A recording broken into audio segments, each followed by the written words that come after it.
దండాలండి. ఏ ఊరిది? రామాపురం అండి. అవును, ఈ ఊళ్ళో పోలీస్ స్టేషన్ ఎక్కడ ఉంది? ఫోన్ చేయాలి. దానిలో ఎంపీ గారు ఉన్నారు. దండాలండి. ఈ ఊళ్ళో పోలీస్ స్టేషన్ లేదండి. పోనీ చుట్టుపక్కల ఏమైనా పోలీస్ స్టేషన్ ఉన్నాయా?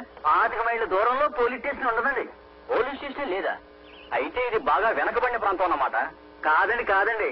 ఈ ఊళ్ళో ఏవైనా నేరాలు జరిగితేనే కదండి పోలీస్ స్టేషన్ కావాలి. అట్లాంటి ఏమీ ఇక్కడ జరగవండి. ఏమయ్యా గెలరా, ఈ ఊళ్ళో నేరాలే జరగవండి అయ్యా. అయితే టౌన్కి వెళ్ళి ఫోన్ చేసుకుందా? చూడవయ్యా, ఈ ఊరు వరస్తుస్తుంటే చాలా విచిత్రంగా ఉంది. ఇదే కాదండి, ఇట్లాంటి చిత్రాలు చాలా ఉన్నాయండి ఈ ఊళ్ళో. ఆగండి. ఇలాంటి పని ఈ ఊళ్ళో జరగడానికి లేదు. ఒరే వెంకయ్య, ఒరే పుల్లయ్య, రండి. ఏమిటో బాల, ఈ ఊరి పొలిమేరలో ఇటువంటి ఎవరు తాకూడదు. ఇది మా ఊరు కట్టుబాటు. కావాలంటే ఊరు అవతలకి తాగండి. అవును, ఇట్లాంటి మా ఊళ్ళో జరగడానికి లేదు. ఇదేమనుకుంటున్నావా? సారా మంచి నీళ్ళయ్యా మహానుభావ. మంచినీళ్ళు రే, కానీ సీసా మాత్రం సారా తీసారా? తాగండి బాబు, తాగండి.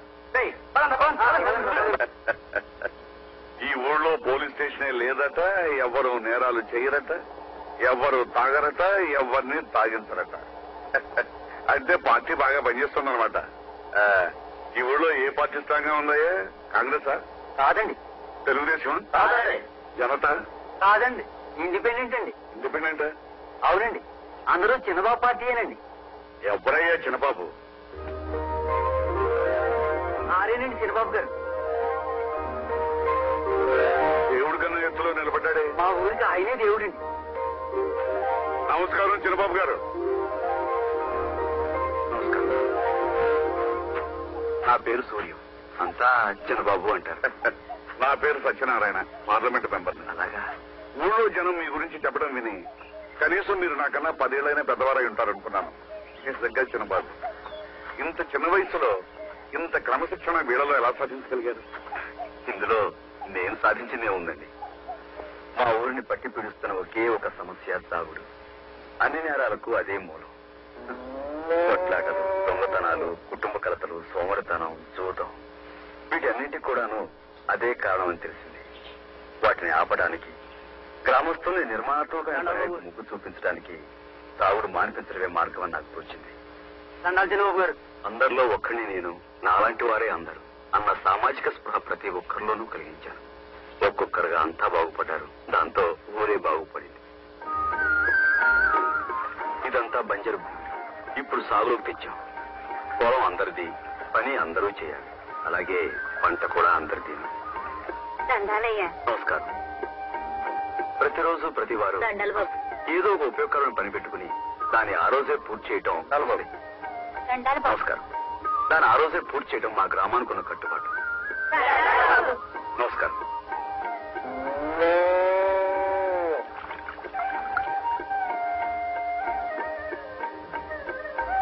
ఏమిటి, ఈ ఊళ్ళో కొన్నేళ్ళకి గుమ్మాలకు తలుపులే లేవు? దేనికండి తలుపులు? ఎప్పుడైతే ఈ ఊళ్ళో సారా కొట్లో తలుపులు మూసేసామో అప్పటి నుంచి ఇళ్లకు తలుపులు అవసరం లేకుండా పోయింది. అయితే ఈ ఊళ్ళో దొంగతనాలే జరగవన్నమాట. మామూలుగా అయితే జరగవండి. ఎవరైనా కొత్త వాళ్ళు వస్తే మనం చెప్పలేము.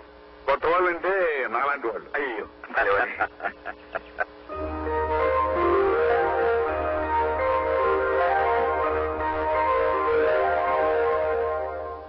బాబు. అరే ఏమిటి మా అమ్మ ఇది? నీకు ఎన్నిసార్లు చెప్పాను పెద్దదానివి ఇలా కారమే పడకూడదని? వెళ్ళి పని చూసుకో. ఈవిడ భర్త తాగుబోతు. అతని చేత తాగుడు మానిపించానని ఇదిగో ఇలాగా.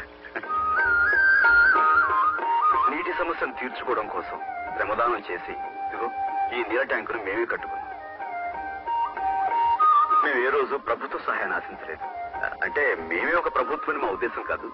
మా పని మేము చేసుకునేందుకు ప్రభుత్వం మీద ఆధారపడాల్సిన అవసరం లేదనుకో, అంతే. దండాలయ్యా.